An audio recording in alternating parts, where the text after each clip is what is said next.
So Gus and I are out for the afternoon here on Sunday afternoon for a little bit of a hike. Weather is beautiful. This is one of my favorite times of the year as fall begins.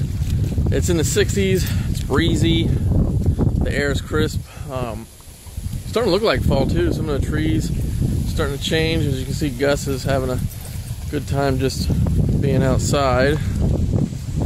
Right now we're at Canoe Creek. And here is the view of the lake for you. So, don't mind, I turned the camera away from Gus as he was doing his business.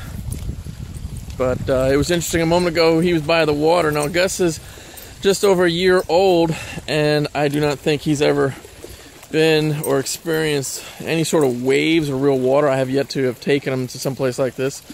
And so, a moment ago, he was quite interested in the waves crashing up against the rock. As you can see here, he's curious. A couple times he actually kind of looked at it and then jumped back like he was a little unsure. So Gus and I out with a beautiful Sunday afternoon out for a hike.